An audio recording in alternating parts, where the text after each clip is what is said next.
তারা ওই জাহান্নামের শাস্তির খবর শুনে এতটা ভীত সন্ত্রস্ত হয়ে যাবে, আল্লাহ তাআলার কাছে ফরিয়াদ করতে থাকবে কিয়ামত যেন কায়েম না হয়। যতই তারা দোয়া করুক কাজ হবে না। আমাদের প্রত্যেককেই আলমে বরজখে দীর্ঘকাল থাকা লাগবে, কিন্তু অনন্তকাল নয়। একটা সময় আলমে বরজখে অবস্থানের মেয়াদকাল শেষ হয়ে যাবে। তাফসীরের মধ্যে আসছে, মুফাসসিরিনে কেরাম বলেন, যেই লোকটা এই দুনিয়া থেকে সর্বশেষ বিদায় নেবে তাকেও কমপক্ষে 40,000 বছর আলমে বরজখে থাকা লাগবে। কমপক্ষে 40,000 বছর তাকে আলমে বরজখ, সোজা হিসাবে যা আমরা বলি কবর জগতে, তাকে থাকা লাগবে।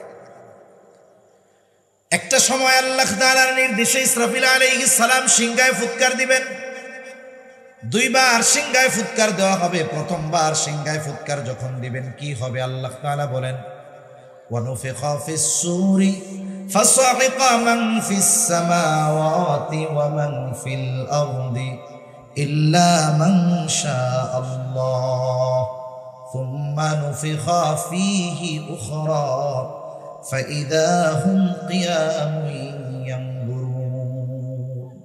আল্লাহ রাব্বুল আলামিন বলেন, প্রথমবার সিংহায় ফুৎকার যখন দেওয়া হবে, ফাসাইকা মান ফিস সামাওয়াতি ওয়া মান ফিল আরদ ইল্লা মান শাআল্লাহ, এই ফুৎকারের মাধ্যমে মানুষের এই পৃথিবীর অবস্থান, এই পৃথিবীতে বসবাস, এই পৃথিবীতে তাদের আবাস শেষ হয়ে যাবে।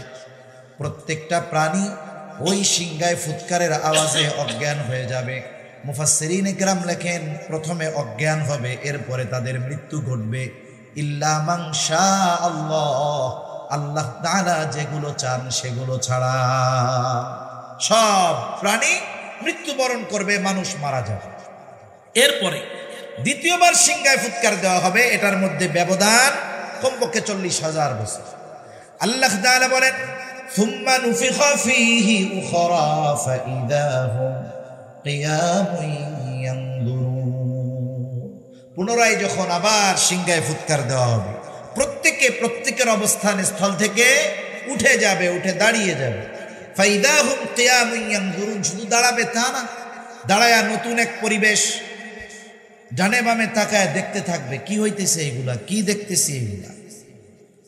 আল্লাহ তাআলা কোরআনুল কারীমের আরেক জায়গায় বলেন, ওয়ানুফিখা ফিস সূরি ফাইযা হুম মিনাল আজদাসি ইলা রাব্বি, সে ভুলে যায় কিয়ামতের ময়দানের বিভীষিকাময় অবস্থা দেখে কবরে যারা আযাবে ছিল তারা তাদের আযাবের কথা ভুলে যাবে।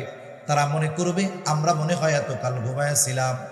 ফেরেশতারা অথবা মুমিন বান্দারা তাদের এই কথার জবাবে বলবে, হাদা মা ওয়া'আদার রহমান ওয়া সাদাকাল মুরসালুন।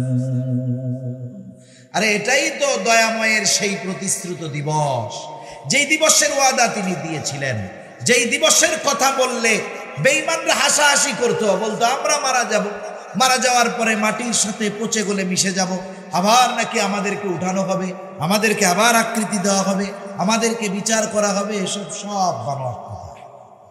এ ধরনের লোক আমাদের দেশ সহ গোটা দুনিয়ায় আছে না নাই? নিঃসন্দেহে আছে। কিয়ামতের অবস্থা কেমন হবে, কতটা ভয়াবহ পরিস্থিতি হবে মানুষের, মানুষ কতটা আতঙ্কিত হবে। নবীজি বলেন, কিয়ামতের দিন সবাই বিবস্ত্র অবস্থায় উঠবে, কারো গায়ে পোশাক থাকবে না। আয়েশা সিদ্দিকা রাদিয়াল্লাহু তাআলা আনহা বলেন, ইয়া রাসূলুল্লাহ, মানুষেরা কি লজ্জা পাবে না, একজনকে আরেকজনের দিকে তাকাবে না? নবীজি বলেন, আয়েশা, মানুষ এতটা চিন্তিত ভীত থাকবে যে একজন আরেকজনের দিকে তাকানোর বিষয়টা চিন্তাও করবে না।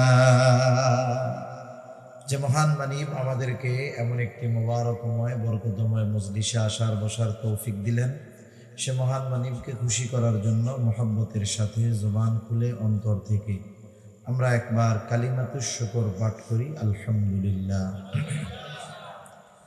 অগণিত দুরূদ ও সালাম সাইয়্যিদুল আম্বিয়া, আশরাফুল আম্বিয়া, খাতামুল আম্বিয়া, ইমামুল মুরসালিন, রাহমাতুল লিল আলামিন মুহাম্মাদুর রাসূলুল্লাহ সাল্লাল্লাহু আলাইহি ওয়াসাল্লামের উপর আমি আপনাদের খেদমতে পবিত্র কোরআনুল কারীমের অন্যতম প্রসিদ্ধ সূরা মুদ্দাসসির থেকে কয়েকটা আয়াত তিলাওয়াত করেছি।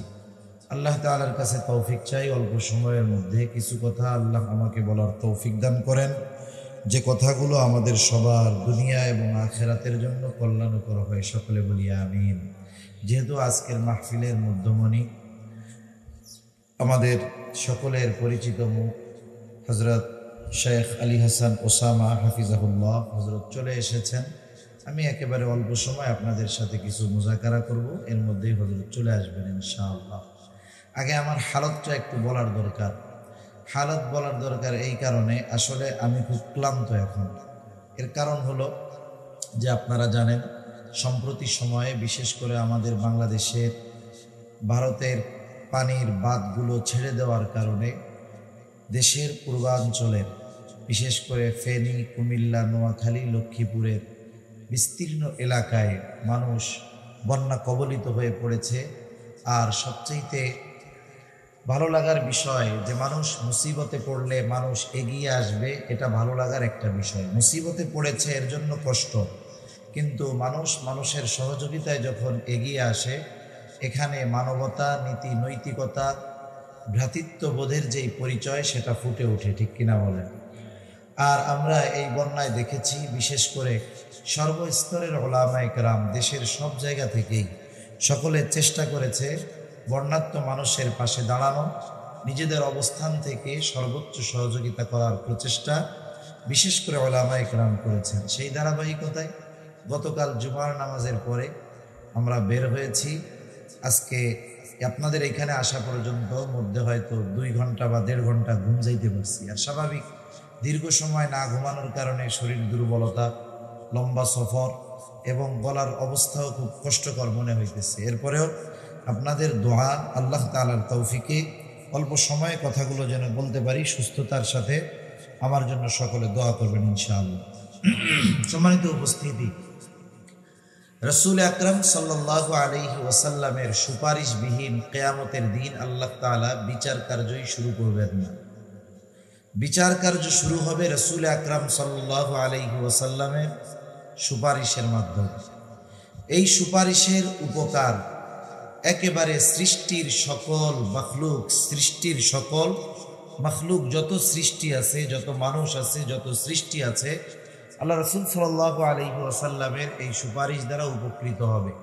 অতীতের যত নবীর উম্মত তারাও হবে, যারা নবীজিকে মানে তারাও হবে, যারা মানে না তারাও হবে। এরপরেও স্পেশালভাবে কিছু সুপারিশ উম্মতের জন্য নবীজি করবেন। কিছু কিছু মানুষ কিয়ামতের দিন সুপারিশ বঞ্চিত হবে। যারা নবীজির স্পেশাল সুপারিশ বঞ্চিত হবে, বলেন তো তাদের জন্য জান্নাতে যাওয়া সম্ভব নাকি অসম্ভব? নিঃসন্দেহে তাদের জন্য জান্নাতে যাওয়া অসম্ভব। এজন্য কোরআনুল কারীমের যেই আয়াতগুলো আমি আপনাদের খেদমতে তিলাওয়াত করেছি, এখানে দুটো বিষয়কে সামনে রাখা যায়। 1 নম্বর বিষয়, জাহান্নামে যাবে কারা, জাহান্নামীদের কিছু আমল কর্ম। 2 নম্বর, সুপারিশ বঞ্চিত হবে কারা। এই 2টা বিষয়ের আলোকে এই আয়াতগুলোকে সামনে রেখে কিছু কথা আল্লাহ আমাকে বলার তৌফিক দান করেন। সম্মানিত উপস্থিতি, এ দুনিয়াতে এখন আমরা যারা আছি, একটা সময় আসবে এ দুনিয়ায় আমরা কেউ থাকবো না। এ দুনিয়া একটা মঞ্জিল। অতীতে আমরা কয়েকটা মঞ্জিল অতিবাহিত করে এসেছি। যেমন একটা সময় আমরা দুনিয়াতে কেউ ছিলাম না, আমাদের অস্তিত্বই ছিল না। আল্লাহ তাআলা আদম আলাইহিস সালাতু ওয়াস সালামকে সৃষ্টি করেছেন। এরপরে আদম আলাইহিস সালাতু ওয়াস সালামের পৃষ্ঠদেশ তথা পিঠ থেকে কিয়ামত পর্যন্ত যত মানুষ আসবে, যত মানুষ এসেছে, যত মানুষ দুনিয়া থেকে চলে গিয়েছে, আল্লাহ তাআলা সকলের রূহ একত্রে আল্লাহ তাআলা সৃষ্টি করেছেন। তার মানে আমরা আমাদের দীর্ঘ একটা সময় রূহের জগতে আমরা ছিলাম, দীর্ঘ একটা সময়। এরপরে আল্লাহ রাব্বুল আলামিন আমাদেরকে স্বল্প সময়ের জন্য আলমে আরওয়াহ থেকে আলমে বতন, মায়ের পেটের মধ্যে আমরা অল্প কিছুকাল ছিলাম। এরপরে আল্লাহ তাআলা আমাদেরকে দুনিয়াতে পাঠিয়েছে। এই দুনিয়াতে আল্লাহ তাআলা একেবারে অল্প সময় দিয়ে এবং নির্ধারিত সময় দিয়ে আল্লাহ তাআলা আমাদেরকে দুনিয়াতে পাঠিয়েছেন। দুনিয়ায় আমাদের প্রত্যেকের হায়াত সুনির্দিষ্টভাবে আল্লাহ তাআলা রেখে দিয়েছেন। তবে ওই হায়াতটা কত দিনের, কত সময়ের, কোন সময় আমার মৃত্যু হবে, এই দুনিয়া থেকে আমাকে কখন চলে যেতে হবে, যদিও সুনির্দিষ্ট সময় আছে, কিন্তু সেই সুনির্দিষ্ট সময়টা আমাদের কারো জানা নাই। ওই সুনির্দিষ্ট সময় যখন চলে আসবে, সুস্থ নাই, অসুস্থতা নাই, যুবক নাই, বৃদ্ধ নাই, বুড়া নাই, গুড়া নাই, শিশু নাই, সে যেই হোক না কেন, হায়াত শেষ, আর এক মুহূর্ত সে দুনিয়াতেও থাকতে পারবে না। আল্লাহ তাআলা বলেন, ফাইদা জাআ আজালুহুম লা ইস্তাখিরুনা সাআতাও ওয়া লা ইস্তাকদিমুন। আমি যত অসুস্থ হই না কেন, আমার হায়াত ফুরানোর আগে আমি মরব না। আমি আপনি যতই সুস্থ হই না কেন, আমার হায়াত যদি ফুরিয়ে যায়, আমি আপনি দুনিয়াতে থাকবো না। একেবারে যথা সময়ে মালাকুল মউত তার দায়িত্ব পালন করার জন্য চলে আসবে। এই দুনিয়ার মঞ্জিল শেষ হয়ে যাবে মৃত্যুর মাধ্যমে। এখান থেকে আমরা যেই মঞ্জিলে পদার্পণ করব, সেই মঞ্জিল হলো আলমে বরজখ। একটা মানুষ মৃত্যুর মাধ্যমে তার সব কিছু নিঃশেষ হয়ে যায় না, শেষ হয়ে যায় না, বরং একটা মঞ্জিল শেষ হয় তো নতুন আর একটা জগৎ তার জন্য শুরু হয়। যেমন মানুষ যখন মারা যায়, আমাদের অঞ্চলগুলোতে মাইকের মধ্যে মৃত্যুর খবর যখন প্রচার করে, বলে অমুক এলাকার অমুক ইন্তেকাল করিয়াছে। এ শব্দ তো বলে আপনাদের এখানেও নাকি? ইন্তেকাল শব্দের অর্থ হলো স্থানান্তরিত হওয়া। তার মানে উনি ইন্তেকাল করেছেন, মানে তিনি একটা জগতে ছিলেন, এক জায়গায় ছিলেন, আর এক জায়গায় স্থানান্তরিত হয়েছেন। উনি এতকাল আলমে দুনিয়ায় ছিলেন, এখন উনি স্থানান্তরিত হয়ে আলমে বরজখে পদার্পণ করেছেন। মনে রাখতে হবে, রূহ স্থান পরিবর্তন করে, কিন্তু রূহ কখনো ধ্বংস হয় না। কেন ধ্বংস হয় না বলেন তো? আল্লাহ যেমন চিরন্তন, আল্লাহর কালাম, আল্লাহর কথা, এটাও তো তেমন চিরন্তন, ঠিক কিনা বলেন? আর রূহ কি? রূহ হলো, আল্লাহ তাআলা কোরআনুল কারীমের মধ্যে বলেন, যখন কাফেররা নবীজিকে প্রশ্ন করেছে, আহলে কিতাব ইহুদিরা প্রশ্ন শিখিয়ে দিয়েছে, তোমরা তাকে গিয়ে জিজ্ঞাসা করবা। তিনটা গুরুত্বপূর্ণ প্রশ্ন, এর মধ্যে একটি প্রশ্ন হলো তাকে জিজ্ঞাসা করবা রূহ কি। আল্লাহ রাসূল সাল্লাল্লাহু আলাইহি ওয়াসাল্লামকে তারা প্রশ্ন করেছে, লম্বা ইতিহাস। আল্লাহ তাআলা সর্বশেষ জবাব দিয়েছেন, ওয়ায়াসআলুনাকা আনির রূহ কুলির রূহু মিন আমরি রাব্বি। রূহ হলো আপনার রবের প্রত্যাদেশ, নির্দেশ, অর্ডার, ফরমান। তাহলে আল্লাহ তাআলা যেমন চিরন্তন, আল্লাহ তাআলার আদেশ এটাও চিরন্তন। এজন্য রূহ কখনো ধ্বংস হয়ে যায় না, রূহ শুধু মঞ্জিল পরিবর্তন করে। এইবার মূলত বিষয় হলো, আমার আপনার যেই নামটা, এই নামটা মূলত রূহের নাম। মানুষ যখন মারা যায়, মারা যাওয়ার পরে তার ব্যাপারে আর তাকে যেই নামে দুনিয়াতে বেঁচে থাকা অবস্থায় ডাকা হতো, সেই নামে তাকে ডাকা হয় না। তখন তাকে বলা হয় লাশ, মানে লা শাইউন ফি, যার মধ্যে কিছুই নাই। কি নাই? বলে আসল জিনিসটাই তো নাই। হাত আছে, পা আছে, চোখ আছে, কান আছে, সব আছে, কিন্তু যেটা থাকলে এগুলো কার্যকর থাকবে সেটাই তো এর সাথে নাই। যখন নাই, যত সুন্দর হোক, যত বংশীয় মর্যাদা থাক, যত উচ্চ ডিগ্রিদারি হোক না কেন, রূহ যখন বের হয়ে যায়, বলেন তো ওই স্ট্রাকচার বা এই দেহটাকে কি 2-4-10 দিন আদর করে ঘরের মধ্যে রেখে দেয় না। তখন এটাকে যথা দ্রুত সম্ভব গোসল দিয়ে, কাফনের কাপড় পরিধান করিয়ে, জানাজা দিয়ে যত দ্রুত সম্ভব তাকে কবরে রেখে দিয়ে আসে। সম্মানিত উপস্থিতি, তাহলে দুনিয়ার মঞ্জিল থেকে আমাদের স্থানান্তরিত হতে হবে আলমে বরজখে। লোকচক্ষুর অন্তরালে এক জগৎ, ওই জগতের কোনো কিছুই মানুষ দেখে না। আবার আমাদেরকে এটাও মনে রাখতে হবে, দেখা না গেলেই যে বিশ্বাস করা যাবে না, বিষয়টা এমন নয়।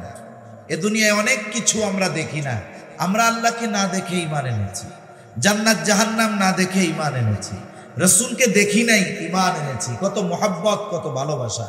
এজন্য আলমে বরজখেও অনেক কিছু সংগঠিত হয়, কিন্তু দুনিয়ার চোখ দিয়ে আলমে বরজখের অবস্থা দেখা যায় না।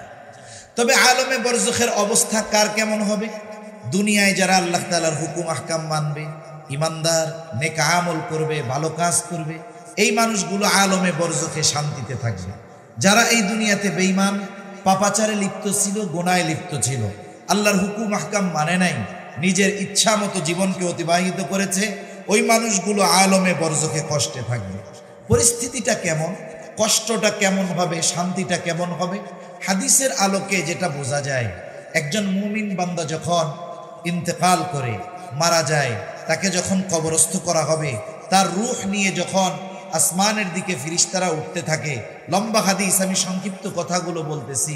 আল্লাহ সুবহানাহু ওয়া তাআলা এর ব্যাপারে তো খোঁজখবরই জানায় দেন। এরপরে কবরের মধ্যে প্রত্যেকটা ব্যক্তিকে 3টা করে প্রশ্ন করা হবে। প্রশ্ন হবে মার রব্বু, তোমার রব কে? ওমা দীনুক, তোমার দিন কি? নবীজিকে দেখিয়ে বলা হবে মা হাদার রাজুলুল্লাযী বুইসা ফীকুম, এই ব্যক্তি কে যাকে তোমাদের কাছে প্রেরণ করা হয়েছিল? এখন যিনি জবাব দিবেন যে আমার রব আল্লাহ, আমার দিন ইসলাম, ইনি আমাদের নবী মুহাম্মদুর রাসূলুল্লাহ সাল্লাল্লাহু আলাইহি ওয়াসাল্লাম, তিনি তো পরীক্ষায় পাস, ঠিক কিনা বলেন? আরেকটা জিনিস আমাদের মনে রাখার দরকার, কবরে যে 3 প্রশ্ন করা হবে এটা কমন প্রশ্ন, প্রশ্ন আনকমন না। একেবারে পৃথিবীর সব মানুষের জন্য প্রশ্ন এই 3টা। অন্য কোনো প্রশ্ন আছে নাকি? বলেন তো, দুনিয়ার পরীক্ষার প্রশ্নগুলো কি আগের থেকে জানানো হয়?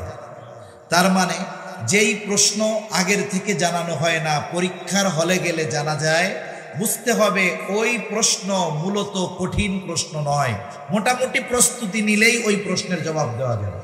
কিন্তু যেই প্রশ্ন আগের থেকে জানায় দেওয়া হয়েছে, বোঝা গেল পরীক্ষার হলে গিয়ে এই প্রশ্নের জবাব দেওয়া অনেক কঠিন। এজন্য দুনিয়ার প্রশ্নের জবাব লেখাপড়া করলেই দিয়ে দেওয়া যায়, কিন্তু কবরের প্রশ্ন মুখস্থ করে গেলে কাজ হবে না। কেউ যদি এই চিন্তা করে ধুমসে এই 3 প্রশ্ন মুখস্থ করে যাব, কবরে গিয়া যখন প্রশ্ন জিজ্ঞাসা করবে, জিজ্ঞাসা করার আগেই আমি জবাব দিয়ে দিব, বলেন তো এটা কি সম্ভব? এই 3 প্রশ্ন এর জবাব এটা শুধু মুখস্থ করার সাথে সম্পৃক্ত বিষয় নয়, বরং এই প্রশ্নগুলোর জবাব হলো তার প্র্যাকটিক্যাল আমলের সাথে। যে যথাযথভাবে আল্লাহর গোলামি করবে, আল্লাহকে রব বলে স্বীকার করে আল্লাহ তাআলার হুকুম আহকাম যিনি যথাযথভাবে মেনে চলবেন, তিনি প্রশ্নের জবাব দিতে পারবেন যে আমার রব হলেন আল্লাহ। যিনি তার জীবনকে ইসলামের আলোকে সাজাবেন, ইসলামী আদর্শ অনুশাসন মেনে চলবেন, উনি কিয়ামত কবরে জবাব দিতে পারবে যে আমার দিন, আমার জীবন ব্যবস্থা হলো ইসলাম। যিনি মুহাম্মাদুর রাসূলুল্লাহকে মুহাব্বত করে তার সুন্নাতের আলোকে জীবন পরিচালিত করবে, তিনিই জবাব দিতে পারবেন যে ইনি আমাদের নবী মুহাম্মাদুর রাসূলুল্লাহ সাল্লাল্লাহু আলাইহি ওয়াসাল্লাম। যে কথাটা বোঝানোর জন্য বললাম যে দুনিয়ার প্রশ্নের জবাব লেখাপড়া করলেই দেওয়া যায়, কিন্তু কবরের প্রশ্নের জবাব ওই জবাবের আলোকে যদি দুনিয়ায় আমল করা হয়, তাহলেই কবরে ওই প্রশ্নের জবাব দেওয়া যাবে। যারা দুনিয়াতে আমল করবে পরীক্ষার হলে তারা তো পাস, তাদের ব্যাপারে কি ঘোষণা আসবে? আল্লাহ তাআলার পক্ষ থেকে ঘোষণা আসবে, পরীক্ষার প্রশ্নে পাস করেছে, জবাব ঠিক মতো দিছে, জবাব আল্লাহ তাআলার পক্ষ থেকে ঘোষণা আসবে, সাদাকা আবদি সাদাকা আবদি ফাফরিশুহু মিনাল জান্নাহ ওয়ালবিসুহু মিনাল জান্নাহ ওয়াফতাহু লাহু বাবান ইলাল জান্নাহ। আল্লাহ তাআলার পক্ষ থেকে ঘোষণা আসবে, আমার এই বান্দা সত্য বলেছে, সত্য বলেছে, জান্নাত থেকে জান্নাতি বিছানা এনে তার কবরের মধ্যে বিছায় দাও, কবরের সাথে তার জান্নাতের সাথে দরজা খুলে দাও, জান্নাতি পোশাক এনে তাকে পরায় দাও। ফেরেশতারা তাকে বলবে ঘুমাও, নতুন দুলা যেমন করে ঘুমায় সে ঘুমায়া থাকবে, শান্তিতে থাকবে, আরামে থাকবে, আলমে বরজখে তার এতটা শান্তি অনুভব হবে, ও মনে করবে এটাই জান্নাত, কারণ এর চাইতে আরামদায়ক শান্তিদায়ক আর কোনো কিছুই হতে পারে না। তখন তাকে ফেরেশতারা বলবে না, এটা জান্নাত নয়, জান্নাতের নেয়ামতের তুলনায় তোমাকে যা দেওয়া হয়েছে এটা কিছুই না। জান্নাতের নেয়ামত কেমন, জান্নাতের প্রকৃত নেয়ামতের মিসাল উদাহরণ দেওয়া আমাদের জন্য গড়ে অসম্ভব। কারণ হাদিসে কুদসির ভিতরে আল্লাহ তাআলা বলেন, আ'আদতু লিইবাদিয়াস সালিহিন মা লা আইনুন রাআত ওয়ালা উযুনুন সামিআত ওয়ালা খাতারা আলা কলবি বাশার।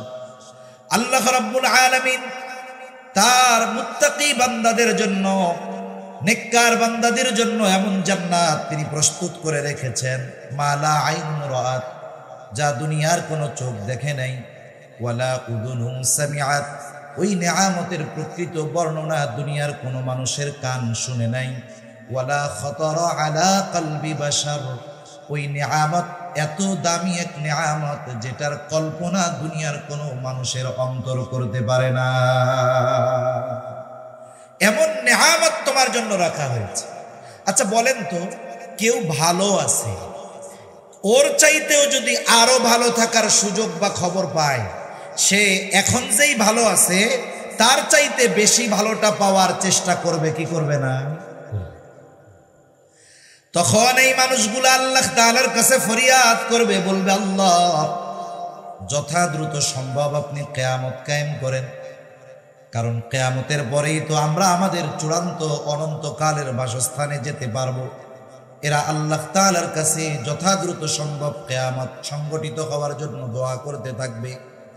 আর যারা কবরে ওই 3 প্রশ্নের জবাব দিতে পারবে না, পরীক্ষায় ফেল, তাদের ব্যাপারে ঘোষণা আসবে, কাযাবা আবদি কাযাবা আবদি ফাফরিশুহু মিনান নার ওয়ালবিসুহু মিনান নার ওয়াফতাহু লাহু বাবান ইলান নার।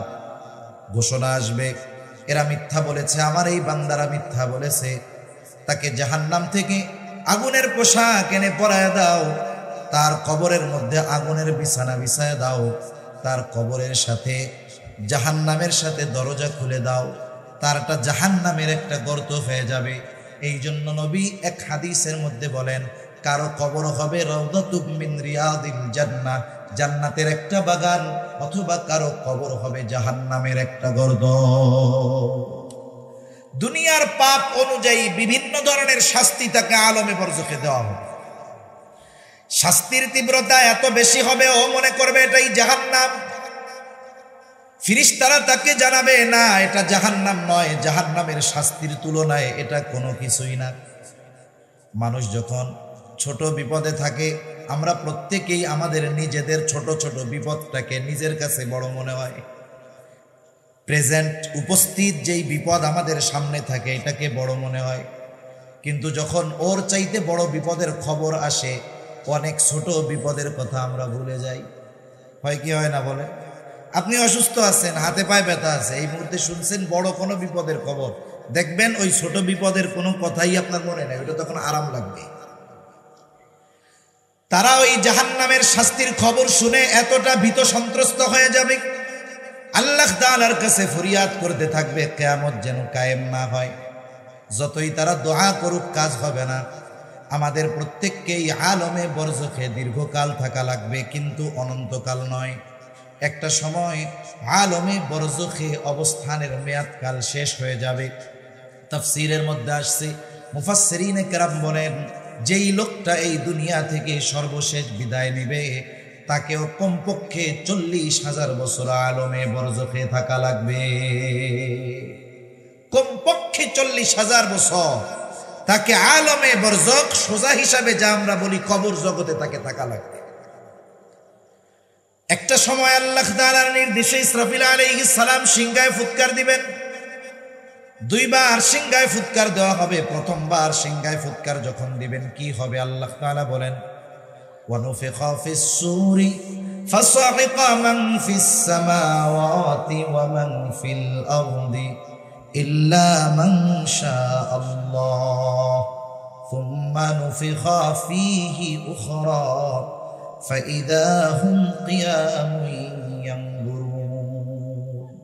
আল্লাহ রাব্বুল আলামিন বলেন, প্রথমবার সিংহায় ফুৎকার যখন দেওয়া হবে, ফাসাইকা মান ফিস সামাওয়াতি ওয়া মান ফিল আরদ ইল্লা মান শাআল্লাহ, এই ফুৎকারের মাধ্যমে মানুষের এই পৃথিবীর অবস্থান, এই পৃথিবীতে বসবাস, এই পৃথিবীতে তাদের আবাস শেষ হয়ে যাবে। প্রত্যেকটা প্রাণী ওই সিংহায় ফুৎকারের আওয়াজে অজ্ঞান হয়ে যাবে। মুফাসসিরিনে কেরাম লেখেন, প্রথমে অজ্ঞান হবে, এরপরে তাদের মৃত্যু ঘটবে। ইল্লা মান শাআল্লাহ, আল্লাহ তাআলা যেগুলো চান সেগুলো ছাড়া। সব প্রাণী মৃত্যুবরণ করবে, মানুষ মারা যাবে। এরপরে দ্বিতীয়বার সিংহায় ফুৎকার দেওয়া হবে, এটার মধ্যে ব্যবধান কমপক্ষে 40,000 বছর। আল্লাহ তাআলা বলেন, সুম্মা নুফিখা ফীহি উখরা ফাইদা হুম কিয়ামুন ইয়ানজুরুন। পুনরায় যখন আবার সিংহায় ফুৎকার দেওয়া হবে, প্রত্যেকের অবস্থান স্থল থেকে উঠে যাবে, উঠে দাঁড়িয়ে যাবে। ফাইদা হুম কিয়ামুন ইয়ানজুরুন, শুধু দাঁড়াবে তা না, দাঁড়ায়া নতুন এক পরিবেশ, ডানে বামে তাকায় দেখতে থাকবে কি হইতেছে, এগুলা কি দেখতেছে এগুলা। আল্লাহ তাআলা কোরআনুল কারীমের আরেক জায়গায় বলেন, ওয়ানুফিখা ফিস সূরি ফাইদা হুম মিনাল আজদাফি ইলা রাব্বি, সে ভুলে যায় কিয়ামতের ময়দানের বিভীষিকাময় অবস্থা দেখে কবরে যারা আযাবে ছিল তারা তাদের আযাবের কথা ভুলে যাবে। তারা মনে করবে আমরা মনে হয় এতকাল ঘুমাইছিলাম। ফেরেশতারা অথবা মুমিন বান্দারা তাদের এই কথার জবাবে বলবে, হাদা মা ওয়া'আদার রহমান ওয়া সাদাকাল মুরসালুন। আরে এটাই তো দয়াময়ের সেই প্রতিশ্রুত দিবস, যেই দিবসের ওয়াদা তিনি দিয়েছিলেন, যেই দিবসের কথা বললে বেঈমানরা হাসাহাসি করতো, বলতো আমরা মারা যাব, মারা যাওয়ার পরে মাটির সাথে পচে গলে মিশে যাব, আবার নাকি আমাদেরকে উঠানো হবে, আমাদেরকে আবার আকৃতি দেওয়া হবে, আমাদেরকে বিচার করা হবে। এসব সব বানোয়াট কথা। এ ধরনের লোক আমাদের দেশ সহ গোটা দুনিয়ায় আছে না নাই? নিঃসন্দেহে আছে। কিয়ামতের অবস্থা কেমন হবে, কতটা ভয়াবহ পরিস্থিতি হবে মানুষের, মানুষ কতটা আতঙ্কিত হবে। নবীজি বলেন কিয়ামতের দিন সবাই বিবস্ত্র অবস্থায় উঠবে, কারো গায়ে পোশাক থাকবে না। আয়েশা সিদ্দিকা রাদিয়াল্লাহু তাআলা আনহা বলেন, ইয়া রাসূলুল্লাহ, মানুষেরা কি লজ্জা পাবে না, একজন কি আরেকজনের দিকে তাকাবে না? নবীজি বলেন, আয়েশা, মানুষ এতটা চিন্তিত ভীত থাকবে যে একজন আরেকজনের দিকে তাকানোর বিষয়টা চিন্তাও করবে না। কঠিন এক অবস্থা। ওই দিনটা সাধারণ দিনের মতো হবে না, এক একটা দিনের মেয়াদ হবে দুনিয়ার কমপক্ষে 50,000 বছরের সমান। সুবহান, ইয়াওমান কানা মিকদারুহু 50,000 সানা, 50,000 বছরের সমান এক একটা দিন হবে, লম্বা এক সময়। ওইখানে আমাদেরকে অবস্থান করতে হবে। সর্বশেষ পরিস্থিতি বিচার আচার হবে। আল্লাহ সুবহানাহু ওয়া তাআলা এই দুনিয়াতে আমরা যত দলে, যত মতে, যত মতাদর্শে, যত ধর্মে এই পৃথিবীর মানুষ বিভক্ত হোক না কেন, কিয়ামতের দিন আল্লাহ তাআলা মানুষকে দুই ভাগে বিভক্ত করবেন। কয় ভাগে? দুই ভাগে। ফারিকুম ফিল জান্নাহ ওয়া ফারিকুম ফিস সাঈদ। একদল জান্নাতি হবে আর একদল জাহান্নামী হবে। জাহান্নামীদের মধ্যে একদল অনন্তকাল জাহান্নামে থাকবে, আর একদল দুনিয়ায় পাপাচারে লিপ্ত ছিল কিন্তু ঈমান ছিল। এই পাপাচারের শাস্তি ভোগ করার পরে এরাও জান্নাতে চলে আসবে। তাহলে মূলত দল দুইটা, একদল জান্নাতি আর একদল জাহান্নামী। আল্লাহ রাব্বুল আলামিন যারা বামপন্থী, যারা বাম দিকের দল, এরা জাহান্নামী।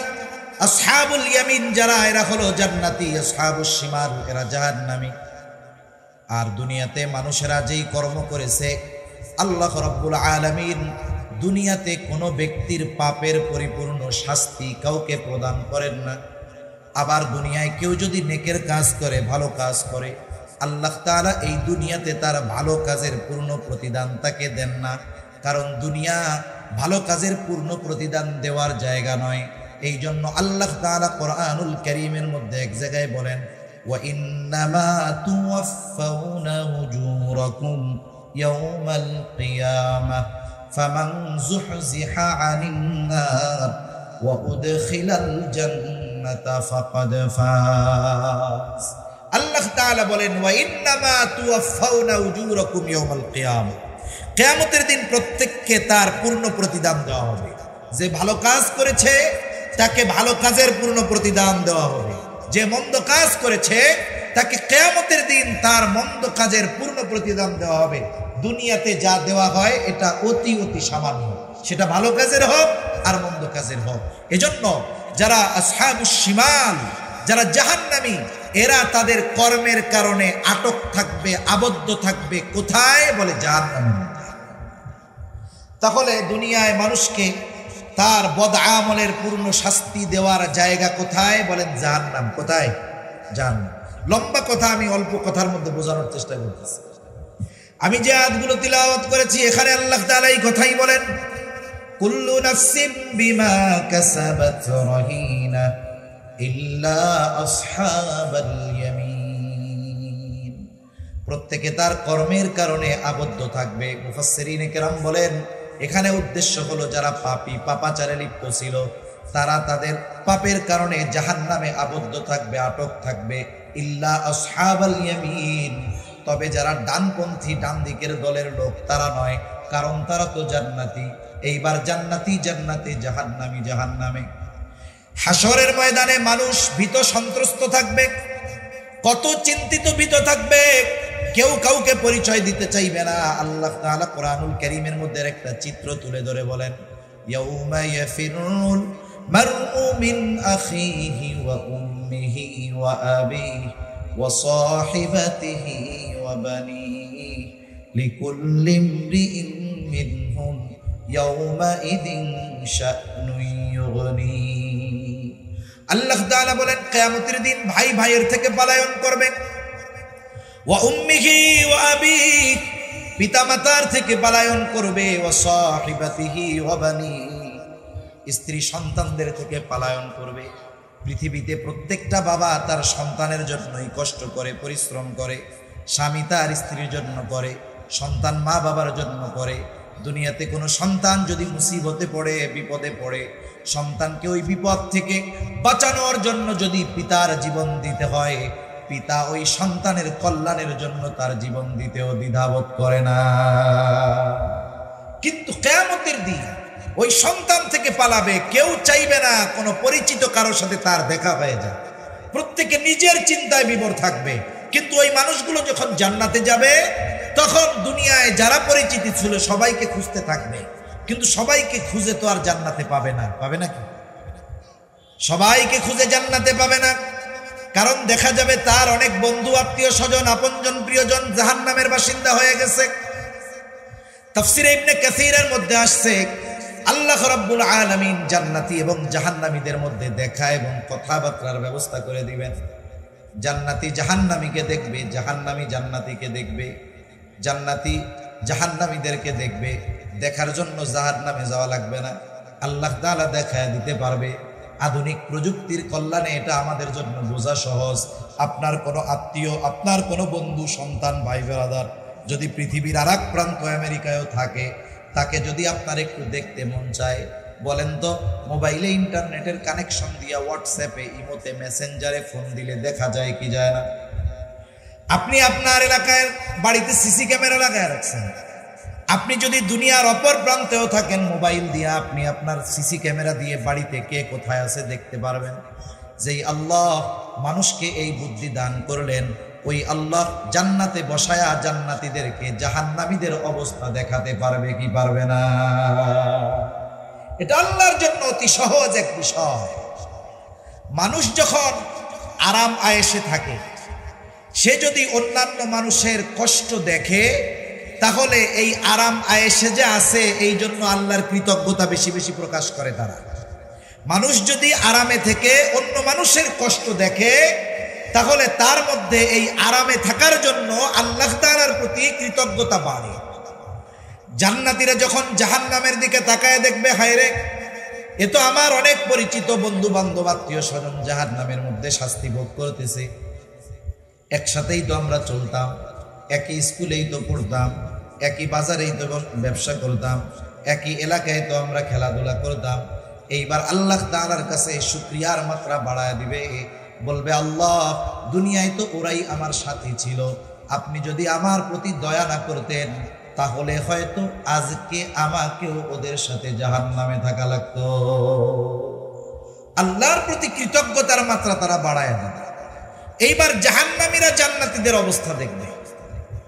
জাহান্নামীরা দেখবে তার বন্ধু বান্ধব, প্রিয়জন, আত্মীয় স্বজন অনেকে জান্নাতের নেয়ামত ভোগ করতেছে। মনে রাখবেন, অনেক সময় মানুষের কিছু বিষয় দেখার দ্বারা কষ্টের মাত্রা অনুভব হয় বেশি। এমনিই তো জাহান্নামের মধ্যে কষ্টে আছে, আরো যখন দেখবে তার বন্ধু জান্নাতের নাজ নেয়ামত ভোগ করে, তখন তার মধ্যে শাস্তির তীব্রতা অনুভব হবে বেশি আফসোসের কারণে।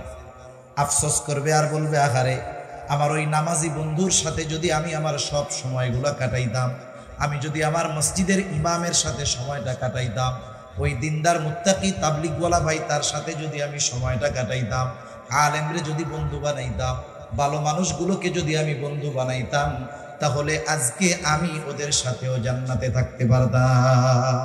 এই যে আফসোস, আফসোসের কারণে মানুষের কষ্ট বাড়ে, কষ্টের অনুভব বাড়ে, কষ্টের মাত্রা বেশি অনুভব হয়। দেখা হইল, এইবার কথাবার্তার ব্যবস্থাও আল্লাহ করে দিবে। আল্লাহ রাব্বুল আলামিন এরপরে বলেন, ফি জান্নাতি ইয়াতাসাআলুনা আনিল মুজরিমিন মা সালাকাকুম ফি সাকার। জান্নাতীরা জান্নাতের মধ্যে পরস্পর আলোচনা করবে, তাদের কাছে জানতে চাইবে মা সালাকাকুম ফি সাকার, কোন কারণে তোমরা এই সাকারের অধিবাসী হইলা, কোন কারণে তোমরা জাহান্নামী হইলা। তাদেরকে জিজ্ঞাসা করবে। আল্লাহ রাব্বুল আলামিন কোরআনুল কারীমের মধ্যে ওই জাহান্নামীরা কি জবাব দিবে আল্লাহ তাআলা তাও জানায় দিয়েছে।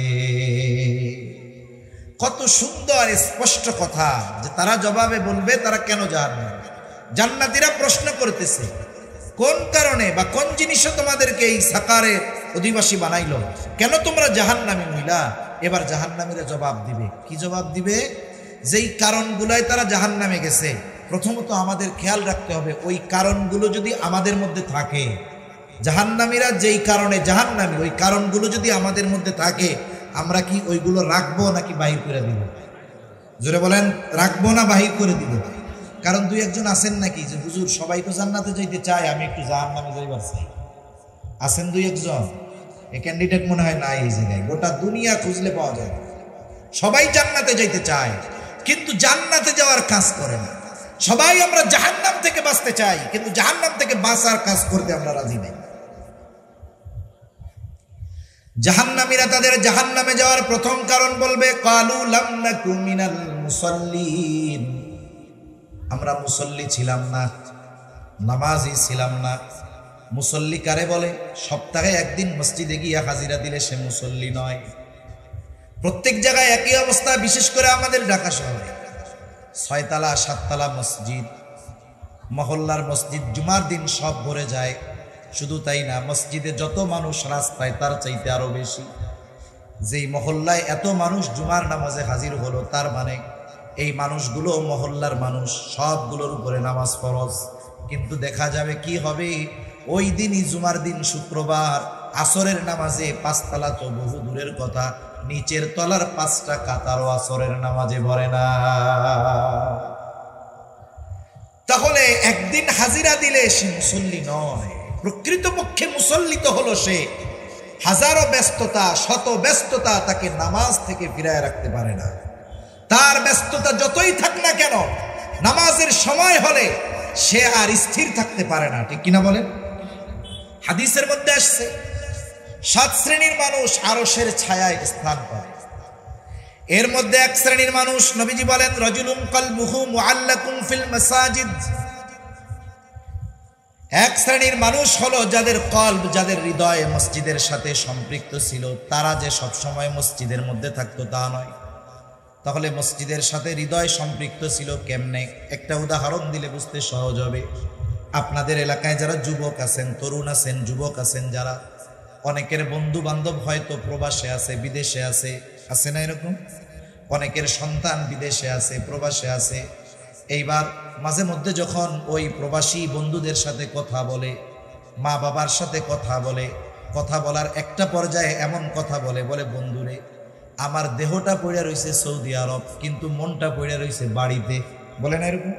বলে আমি আছি এই জায়গায়, আমার মন আছে গ্রামের বাড়িতে, আমার দেহটা পড়ে রয়েছে এইখানে।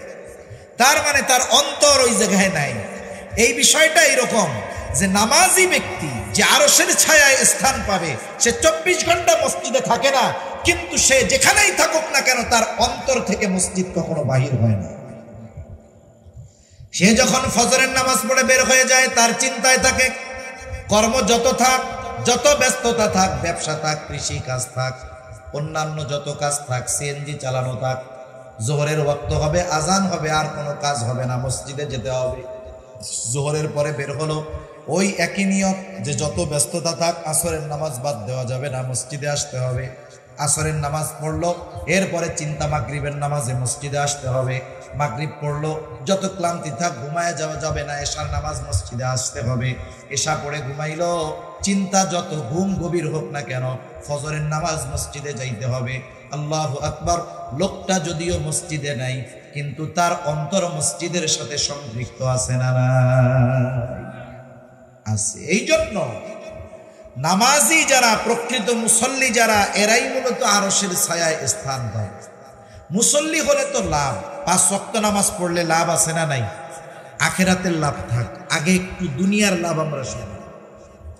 আচ্ছা, দুনিয়াতে মানুষ ব্যস্ততার কারণে নামাজ পড়ার টাইম পায় না।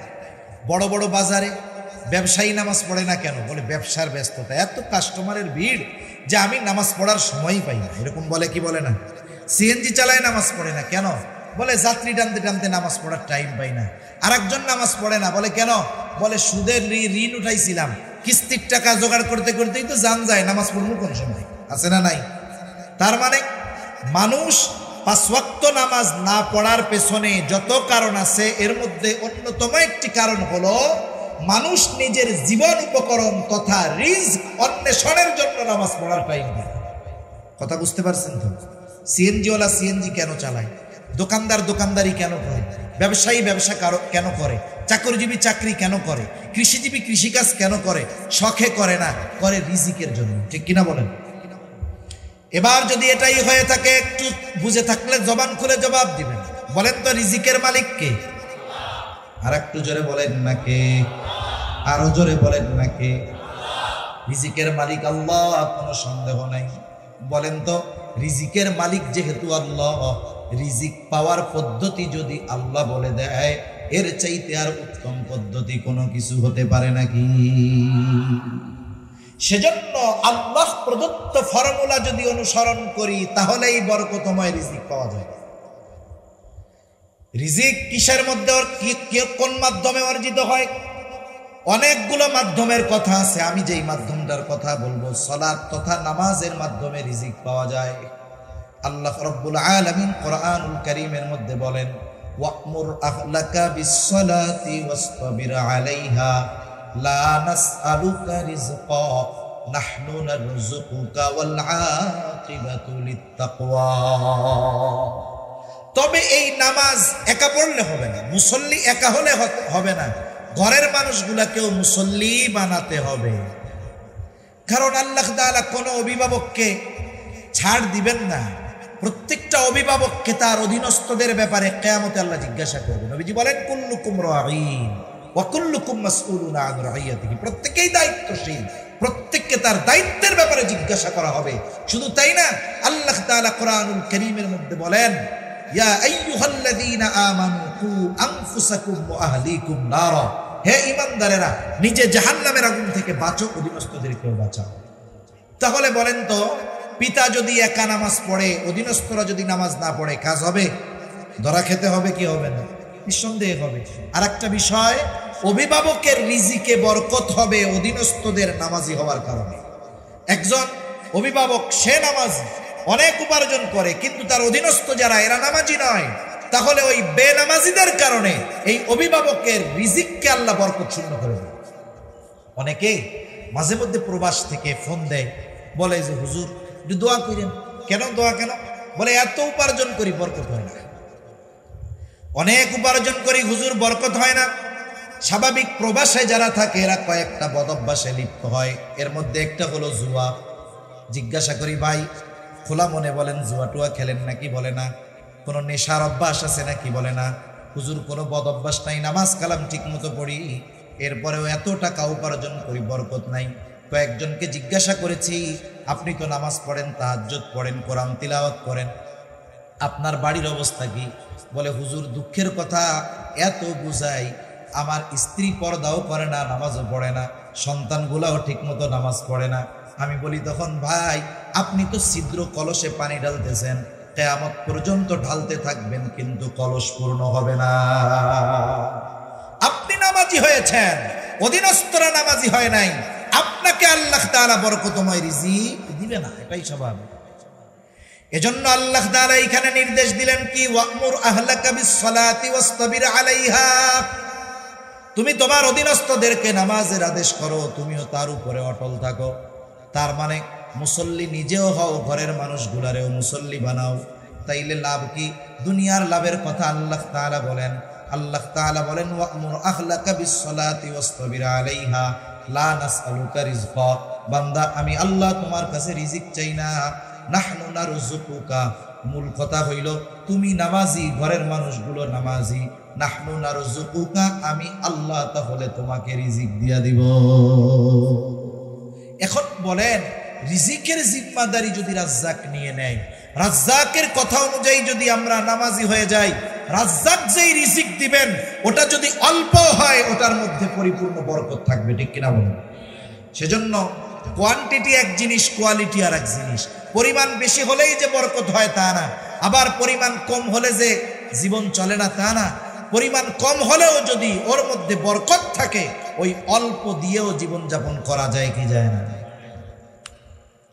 সেজন্য দুনিয়ার লাভ, একটা লাভের কথা বললাম, রিজিক লাভ করা যায়। যেই রিজিক উপার্জনের জন্য মানুষ নামাজ পড়ার সময় পায় না, নামাজ পড়লে সেই রিজিক দেওয়ার ওয়াদা যিনি দিলেন তিনি কে? এইবার কিয়ামতের ময়দানে কি হবে? নবীজি বলেন, আউয়ালু মা ইউহাসাবু বিহিল আবদু ইয়াউমাল কিয়ামাতিস সালাহ। কিয়ামতের দিন সর্বপ্রথম নামাজের হিসাব নেওয়া হবে। আর এক হাদিসের মধ্যে নবীজি আর একটু বাড়ায় বলেন, যার এই হিসাবটা সহজ হয়ে যাবে, তার বাকি হিসাব যিনি সহজ করে দিবেন তিনি কে? দুনিয়ার নিজাম এরকম। যখন দুনিয়ায় কোনো পরীক্ষা হয়, পরীক্ষার একেবারে শেষ সময় শিক্ষকরা ছাত্রদের কিছু স্পেশাল বুদ্ধি দেয়, টিপস দেয়। কি বুদ্ধি দেয়? যে শোনো, তোমরা পরীক্ষার হলে যাবা, প্রশ্নপত্র আসার সাথে সাথেই লেখা শুরু করবা না, আগে প্রশ্নটারে 3 বার পড়বা। কয়বার পড়বা? 3 বার রিভিশন দিবা। 3 বার রিভিশন দেওয়ার পরে যেই প্রশ্নটা তুমি সবচাইতে সুন্দরভাবে লিখতে পারবা, ওইটা যদি একেবারে 10 নম্বরেও থাকে, ওইটারে প্রথমে খাতায় লিখবা। এরপরে ওর চাইতে যেটা একটু কম ভালো পারো, এইটা এরপরে ধারাবাহিকভাবে লিখতে লিখতে একেবারে খারাপ যেটা পারো সেটারে সবার লাস্টে লিখবা। প্রশ্নপত্রের সিরিয়াল মেনটেনের দরকার নাই, তুমি যেটা ভালো পারো সেটা আগে লিখবা। এটা হলো নিয়ম, স্যার বলে দিছে এরকম। এবার টিচাররা ছাত্ররা পরীক্ষার হলে গেছে, সবাই একই জিনিস পড়ছে। পরীক্ষার হলে গিয়ে একজন ওস্তাদের কথা শুনছে, সে যেটা ভালো পারে সেটা আগে লেখছে, নির্ভুলভাবে সুন্দরভাবে উত্তর দিছে। এরপরে যেটা কম পারে সেটা এরপরে লেখছে। এরপরে লিখতে লিখতে লাস্টে যেটা মোটামুটি পারে না, ওটার মধ্যে যা মন চায় তাই লিখে দিয়ে চলে আসছে। আর একজন চিন্তা করছে যে আমি প্রশ্নপত্রের ধারাবাহিকতা মেনটেন করব। এই চিন্তা করে 1 নম্বরে যেই উত্তরটা দিতে গেছে ওইটা সে ভালো মতো পারে না। যেটা আমি ভালো মতো পারি না সেটা বলতে গেলেও ভুল হবে, লিখতে গেলেও ভুল হবে, ঠিক কিনা বলুন? এখন সে প্রথম পেজে লেখছে 10 লাইনের মধ্যে 15 জায়গায় কাটাছিড়া, কিন্তু শেষের প্রশ্নটা লেখছে, উত্তরটা লেখছে একেবারে নির্ভুল। এখন খাতা এক্সামিনারের কাছে গেল, যিনি খাতা দেখেন। প্রথমে যে ভালো লেখছে, নির্ভুলভাবে প্রথমটা লেখছে, দেখে কত সুন্দর, অন্তর ভরে গেছে, নাম্বার তো আর নিজের গাঠের থেকে দিবে না, একেবারে 10-এর মধ্যে 10। কলম তো উপরে উঠছে, ওইটা আর নামে না। একেবারে শেষ প্রশ্নের মধ্যে ওইখানে উত্তর ছিল আর একটা লেখছে, এক কবিতা, ওই জায়গাও 10-এর মধ্যে 6। হিসাব করে দেখা গেল সে পেয়ে গেছে গোল্ডেন A+। একই জিনিস আর একজন লিখছে, কিন্তু তার সিরিয়ালটা এমন হয়েছে যে তার যেটা খারাপ পারে সেইটা আগে লিখছে। প্রথম পেজেই যখন 10 জায়গা কাটা কালি, কালো কালি দিয়ে ভরা, মেজাজ খারাপ হয়ে গেছে, লিখা দিচ্ছে 10-এর মধ্যে 2। শেষ প্রশ্নটা নির্ভুল সুন্দর, আগের জনের চাইতেও ভালো লিখছে, কিন্তু কলম তো নিচে নামছে, ওইটা উঠে না, 10-এর মধ্যে 3। দেখা যাবে শুধুমাত্র ভালোটা আগে লেখার কারণে একজন পেয়ে গেল গোল্ডেন A+। একই উত্তর, একই সব, একজন খারাপটা আগে আনার কারণে দেখা গেল তার মোটামুটি পাশ করতেই জান বের হয়ে যাচ্ছে। তাহলে দুনিয়ার নিজাম দেখেন, প্রথমটা ভালো হওয়ার কারণে বাকিগুলাকেও ভালো মার্ক দিয়ে দেওয়া হলো। অনুরূপভাবে যখন কারো নামাজের হিসাব ঠিক মতো হয়ে যাবে, বাকিগুলাও আল্লাহ সহজ করে দিবে। কেমন যেন আল্লাহ দেখে নাই, দেখাও না দেখার বান করবে। অনেক তালিবুল ইলম এখানে আছেন, আপনারা বুঝবেন, হেফজখানায় হোক আর মাদ্রাসার কিতাব বিভাগে হোক, কিছু ছাত্র থাকে যারা লেখাপড়া ভালো মতো করে কিন্তু একটু দুষ্টুমি করে। দুষ্টুমিটা এমন না যে যার কারণে তাকে শাস্তি দেওয়া হবে, শাস্তিযোগ্য দুষ্টুমি না। এখন যদি যেই ছেলেটা লেখাপড়া ভালো পারে, পড়া ঠিক মতো দেয়, সবক ঠিক মতো দেয়, 7 সবক ঠিক মতো দেয়, ওই ছেলেটা যদি প্রস্রাব করতে গিয়া 5 মিনিটের জায়গায় 15 মিনিটও থাকে, ওস্তাদ দেখাও দেখে না, দুষ্টমি করলেও দেখাও দেখে না। কারণ কি? কারণ মূলটা ঠিক আছে, আর শাস্তি যেই দুষ্টমি করতেছে শাস্তিযোগ্য অপরাধ নয়। এই জন্য ওস্তাদ অনেক সময় ওই লেখাপড়া পারনেওয়ালা ছাত্রদেরকে ছোটোখাটো দুষ্টমি দেখাও কেমন যেন দেখে না, কিন্তু যেই ছেলেটা লেখাপড়া পারে না, ওর প্রস্রাবে চাপ দিছে, দাঁড়াইছে, হুজুর 1 নম্বরে যাবে, খালি তোর মুখে চাপ ধরে, লেখাপড়ার নামে খবর নাই, খালি মুখস্থ দিব। হ্যাঁ, এই যে এর ছোট জরুরতটা, এটা ওস্তাদের চোখে পড়ে কেন? বলে ওর লেখাপড়া ঠিক নাই, আসলটা ঠিক নাই, এই জন্য ছোটখাটো ত্রুটি বিচ্যুতি খালি চোখে পড়ে। ঠিক কিনা বলেন? কিয়ামতের দিন বিষয়টা এরকম হবে। বুজুর্গানে দিন বলেন, নামাজের হিসাব যখন কারো সহজ হয়ে যাবে, পার পেয়ে যাবে, ঠিক মতো পেয়ে যাবে, অনেক ত্রুটি বিচ্যুতি আল্লাহ তাআলা দেখাও না দেখার ভান কইরা তাকে মাফ করে জান্নাত দিয়া দিবে। এই জন্য জাহান্নামীরা জাহান্নামে যাওয়ার 1 নম্বর কারণ হলো তারা নামাজি ছিল না, মুসল্লি ছিল না। আমরা আমাদের ব্যস্ততা যত থাক, যত প্রয়োজনীয়তা থাক, আমরা নামাজ ছাড়বো না। বলেন ইনশাআল্লাহ নামাজ ছাড়বো না। ইনশাআল্লাহ খাঁটিটা বলতে হবে। এক জায়গায় তাবলিগ জামাত আসছে, এখন আইসা একজনরে এমন তশকিল করা শুরু করছে, 3 চিল্লার লেগে আর ছুটতে পারে না। আর একজনে কানে কানে কয়ে আইসা কয়ে যে ইনশাআল্লাহ ছেড়ে দিব। কথা বুঝেন নাই মনে হয়? ওরে তো তশকিল করতেছে যে তুমি 3 চিল্লায় চলো, ব্যাক চিল্লায় চলো। এখন লজ্জায় না কইতে পারে না, আবার হাও কইতে পারে না। ও একটা টেনশনের মধ্যে পড়ে গেছে না, তখন আর এক বন্ধু এসে ওর কানের কাছে মুখ লাগায় তুই কো যে ইনশাআল্লাহ জানো নাই। তার মানে বলেন তো, এই যে ইনশাআল্লাহ বলছে, এটা কি আসলে যাওয়ার জন্য বলছে না বাঁচার জন্য বলছে? বর্তমানে ইনশাআল্লাহর পরিভাষা এরকম হয়ে গেছে, একজনের কিছু বললে সে না কয় না, না না কইয়া কয় ইনশাআল্লাহ। নার পরিবর্তে কি ব্যবহার করে? ইনশাআল্লাহ। এটা ঠিক না, এটা ঠিক নয়।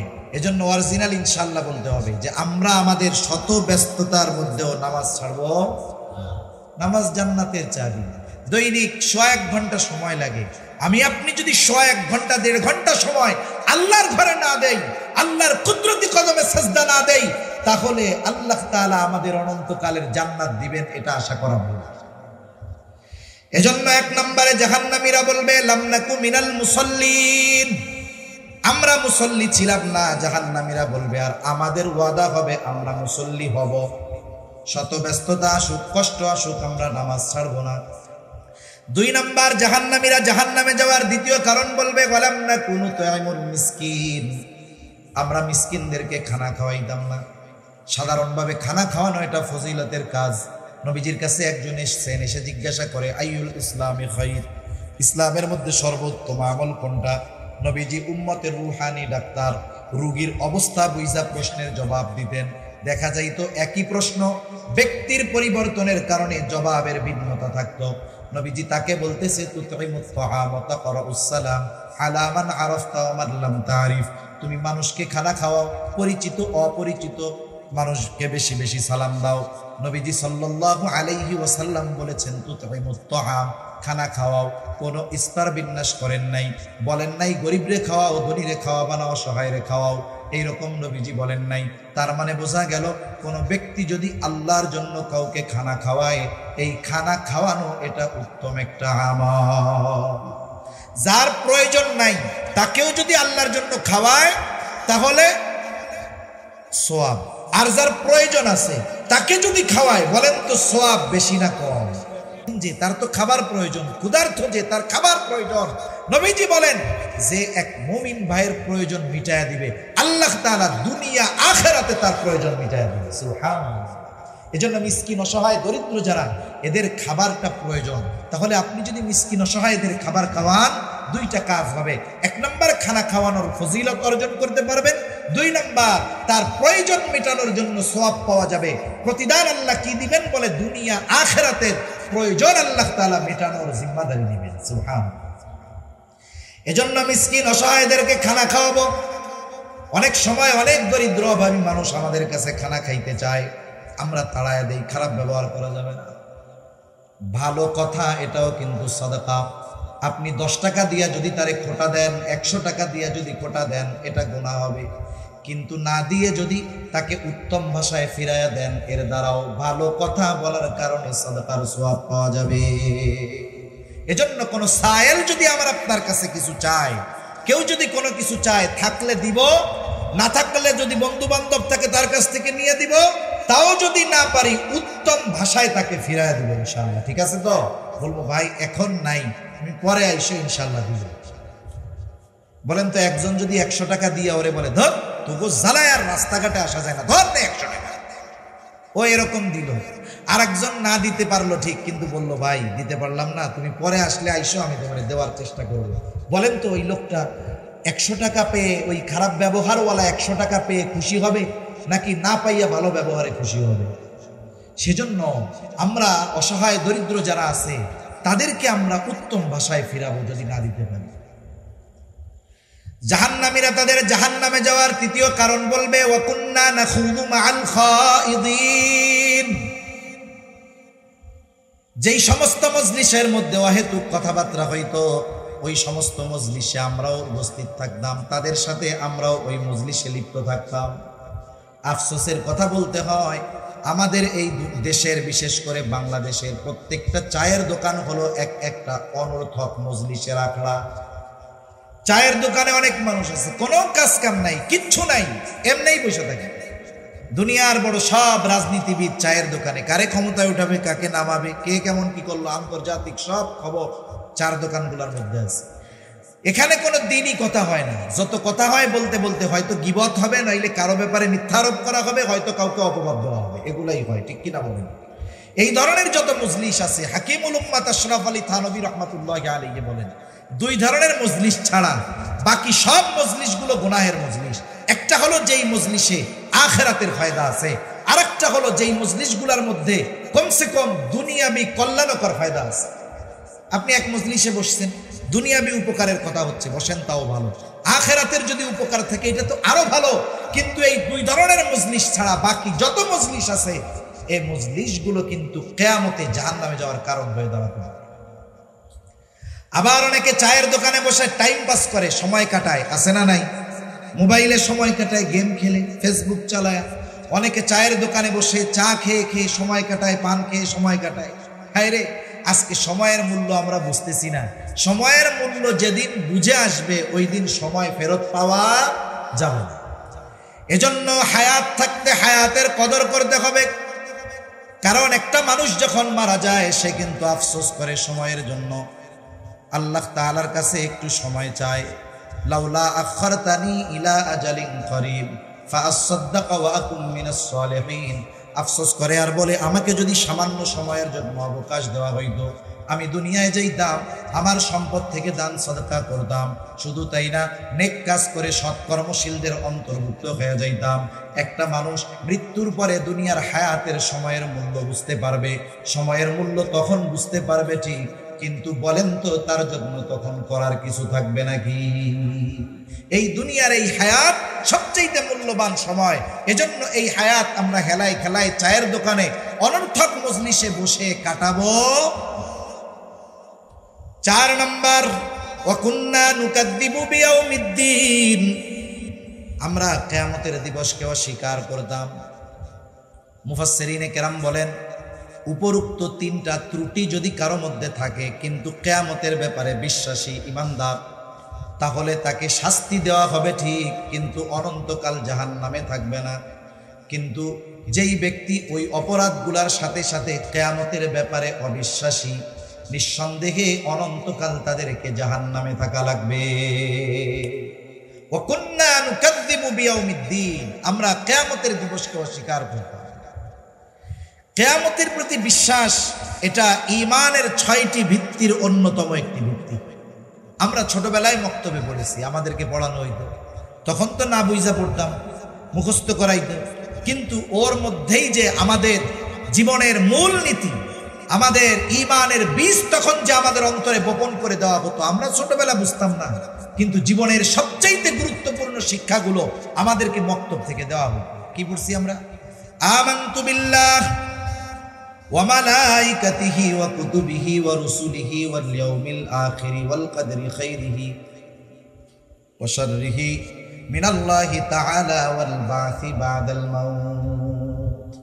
এখানে মোট 7টি কথা আছে, কিন্তু একটা আছে 2 in 1, ওয়াল ইয়াউমিল আখিরি ওয়াল বাসি বাদাল মাউত। এই দুইটা হলো 2 in 1, একের মধ্যে 2। এই হিসাবে ঈমানের ভিত্তি 6টা। একেবারে মৃত্যুর পর থেকে নিয়ে সব কিছুকেই পরকাল যদি ধরা হয়, কিয়ামত পরকাল যদি ধরা হয়, তাহলে এই পরকালের প্রতি পূর্ণাঙ্গ বিশ্বাস রাখতে হবে। কেউ যদি পরকালের কোনো বিষয়কে আংশিক অবিশ্বাস করে, নিঃসন্দেহে সে হবে ঈমান।